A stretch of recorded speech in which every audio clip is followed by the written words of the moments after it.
Okay, in this tutorial we're going to go over how to encrypt an EBS volume. I made another video about how to create an EBS volume and how to attach it and unattach it from an EC2 instance, and I'll put the link to that in the description. But in this one we're just going to go over how to encrypt a volume. So you can't do it directly. There's sort of you have to kind of go around it a little bit and create a snapshot first. So here are the steps that we're going to go through. We're going to create an unencrypted EBS volume first. We're going to then take a snapshot of that, and then we're going to copy that EBS snapshot, and then we're going to select it to encrypt it. So then we're going to have an encrypted snapshot, and then finally from that encrypted snapshot we're going to create a new volume which will then be encrypted. Okay, and let's get started. So what we'll do is we will create the volume first. So we're going to just create,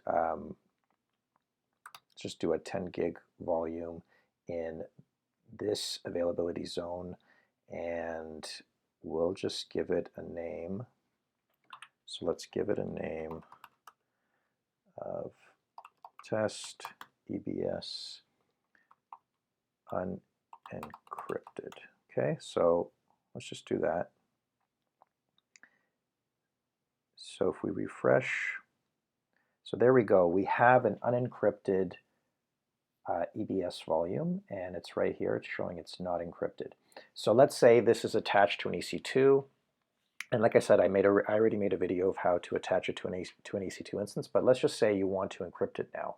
So we can't just select it and we can't just encrypt it directly. What we have to do is we have to take a snapshot first of this volume. So what we'll do is we'll do this, and then we'll say create snapshot, and for the snapshot we'll call it, again we'll say EBS, test EBS unencrypted. Okay, let's do that. And now that we have a snapshot, let's go to the snapshot dashboard. So this is our snapshot. There, it's getting created right now. Should only take a few seconds. Okay, it's still pending. And what we're going to do is, now that we have a snapshot of that volume, and it's showing here again that it's not encrypted, so we can't encrypt the snapshot when we take it from the unencrypted volume. So now what we'll do is, once this is ready, okay, there, it's ready now. So we'll select the snapshot, and then we can make a copy of that snapshot. And this is where the magic happens. So when you make a copy, this is where you can select to encrypt it.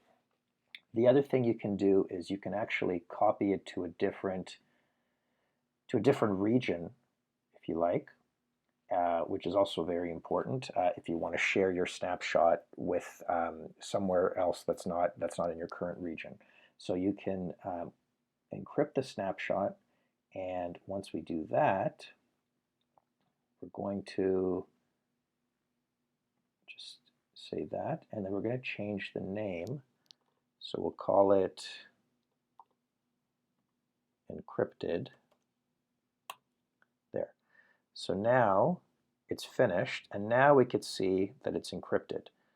So now we have the same volume, but now it's encrypted, and what we're going to do is, it's a snapshot now, what we're going to do is we're going to create a volume from it.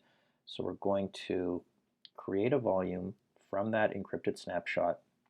The other cool thing is you can actually select different availability zones. So you can, normally when a volume is tied to a specific availability zone, but this, from here, what you can do is you can actually, from when you're creating a snapshot from, when you're creating a volume from a snapshot, you can select a different availability zone to put that volume in.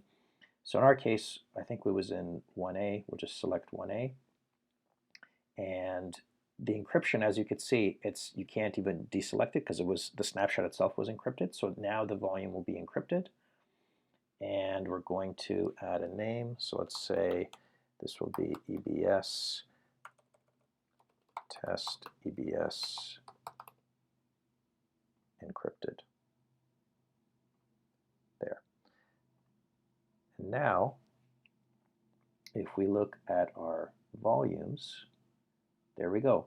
So now this volume is the one that we just created, and it's taken from that snapshot, and it's showing as encrypted. So now what we can do is we can, if we have an EC2 instance running that was using the unencrypted volume, we can unattach the unencrypted volume and attach the encrypted volume, and now we have an encrypted EBS volume store on that EC2.